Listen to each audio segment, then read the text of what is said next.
Hello, lovely people. Welcome back to my channel, The Creative Book Shack. I am Debs. I'm going to try and do one of those elusive things, a quick video. I'm not sure if I'm capable, but we'll give it a go. Now, the other day, I used some napkins to cover my autumn journal, and it came out with some nice texture. So I've got a load of napkins, and as far as I'm concerned, once the packet is open and I've used some for whatever project I've acquired it for, it then becomes scrap. So I am going to do this video as part of the Scraptember, hashtag Scraptember 2025, that has been organised by Margaret at Seven Plaza and Toni at Crafty by Toni. This was a 2-ply serviette. When you take the back off, you get this. I don't know if you can see, this has actually still got a bit of printing on it that's soaked through. Here's a funky one my mum acquired for me a little while ago. This is a 3-ply one. The second layer looks like this. You can see the background far better. And this is the third layer, which is pretty blank. And this is one I've had in my stash forever. The trouble is you buy a packet of these things and you use 2 and you've got however many left. So that one, the second layer has got loads on and the bottom layer is blank. What do you do with them? What do you do with the rest of these things? Particularly as they're not that strong. I'm going to show you.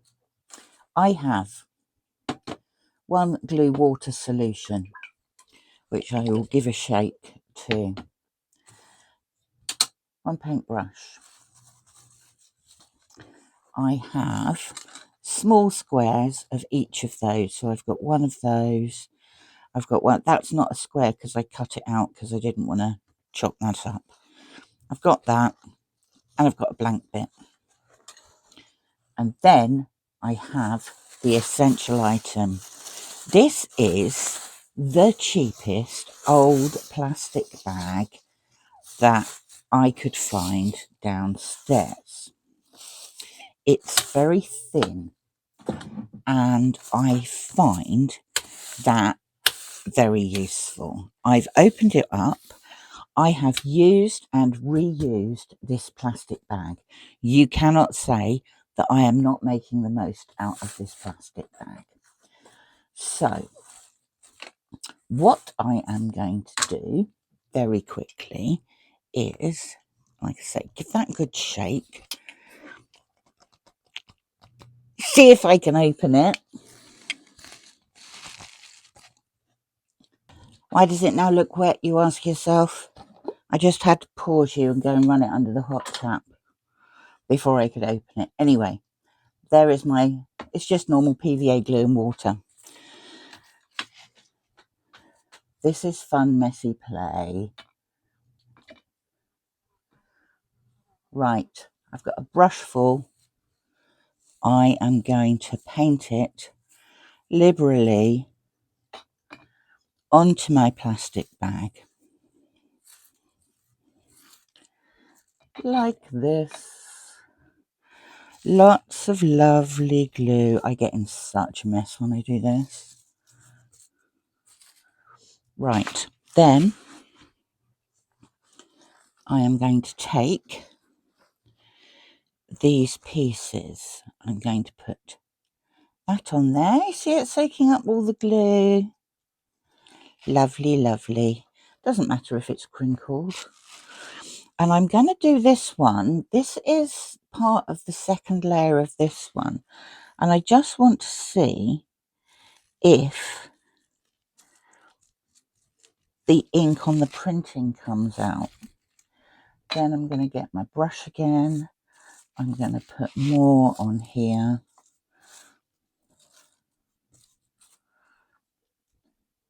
Oops.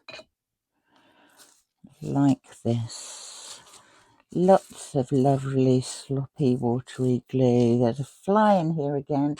I hope it doesn't land on the paper because it will stick. And that won't be nice at all. I'm going to put that on there like that. I'm not trying to get creases in this one, but it doesn't bother me if they are there. I'm going to put this little blue one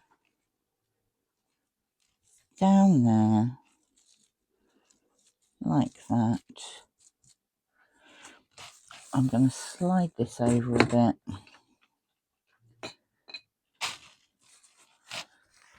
I'm going to put a bit more on here. I must have used this bag at least 10 times. And I'm going to put that bit on there. That's just a plain white bit. Now, what I'm going to do, this one's a bit lumpy bumpy, but like I say, it doesn't matter. I'm going to go over the top. I'm going to do it very gently because I don't want to break it. It's probably best to dab rather than to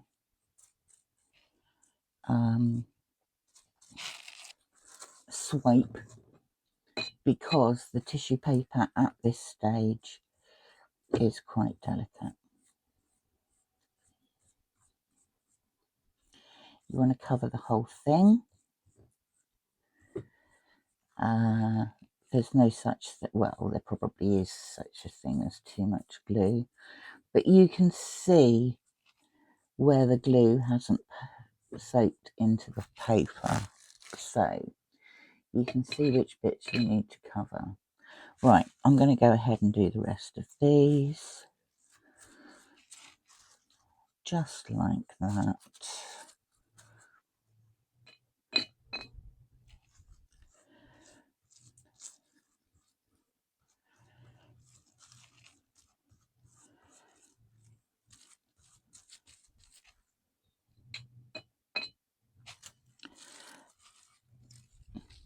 See, I'm getting carried away now. I'm getting carried away with enthusiasm and the fact that it hasn't ripped so far. Just going to slide this back this way again. Unstick that. You see there, this wasn't sticking. It doesn't really matter if you only get the glue on one side, because most of the time it will soak through both. Right, that one's done. Because this is a pink bag, I can't see whether the pink, very faint shadow print, because this is a second layer, is actually going to come through or not. But all will be revealed when it dries. It's not going to dry instantly. I find, I'm going to dry this outside. I'm going to dry this outside on the garden table. I find it's easier to carry it by picking it up from one end and transporting it. I'm not taking it down now. I'm just going to leave it up there while I show you. Now, best tradition of Blue Peter. Here's some I did earlier. So this one, butterflies. Look how strong that is now. What you get when you peel it off, and I find it easier to wait till it's absolutely completely dry and then take a corner and pull the bag off rather than pull this off. But what you'll get is you'll get a matte side on there, and then you'll get a shiny side on the other side. The matte side is the bit that's been at the top. The shiny side is the bit that's stuck to the plastic bag. So we have some butterflies that I could use these to make clusters. I could cut them out. Why is that one grungy, I hear you say? Well, the reason it's grungy is because here I put coffee in my glue and water mixture just to give it a bit of grunge.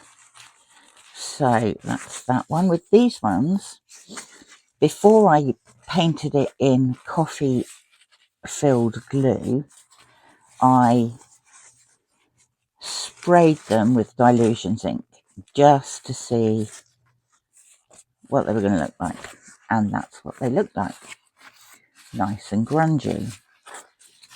And this one, move those out of the way, this one is just a background piece, nothing on it. I'm thinking, what could I do with this? Well, I could use it to put behind the holes in a specimen card. See how those come through? I think that looks quite effective.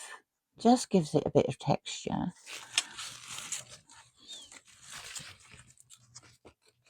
These are also scraps, so that might be possibly something I did do later. Now, I did have one of these that I painted with the coffee coloured glue, and that turned out like this, and it was strong enough to actually sew.